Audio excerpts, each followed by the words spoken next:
logical security, division of duties, software updates. Next, we'll move on. What is data privacy first of all? Like security relates to protection of data.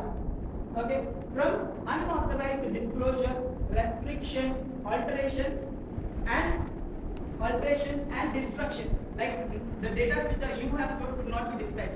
This relates to destruction. Fine. Privacy is the right of the customer, supplier, and partner of a company. For example, the partner of a company to make sure that the confidential data which they provide to the company are maintained in a proper manner and they are not distributed to anonymous users. You might not be able to understand what is data privacy. I'll give you one basic example to understand data privacy. Everyone sitting here, fine, I'll take an example of social networking site. No problem.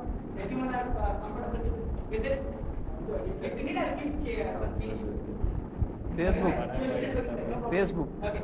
So social networking site. Everyone sitting here are familiar with the social networking site, and some might be having account even. And we mostly will be having account with social networking site. So let us take it as example. A person is having an account with a Facebook. At the time of opening the account, he uploads his personal information, professional information, and he even uploads his photos. Okay, and he provides the account holder. Fine, right? Then at some instance, a few person does not want their personal information or their personal photos to be viewed by anonymous users or strangers. So that they could private their photos by using the functionality of privacy provided by the social networking site. As they request for the privacy, it is the job of the data administrator to take care that the request is fulfilled by providing privacy on the particular information and on those particular photos. This is called as data privacy. Your personal information, your personal photos will not be viewed by any anonymous user or any stranger. This is called as data privacy basically. Next, we will move on to threats. Fine.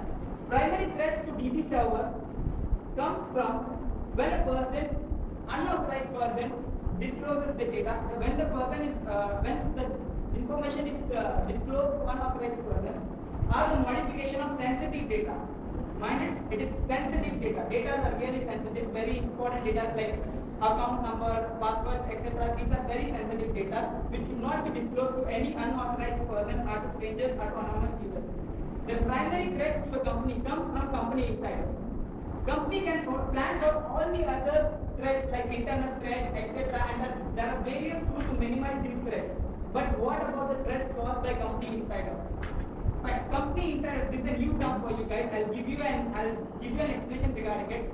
Company insider denotes the employees, the consultants, programmers, and the partners of the company, which have physical access to your computers and logical access to your data. Few of the example of threats are like programmers voluntarily and intentionally damaging the data due to their personal grudge towards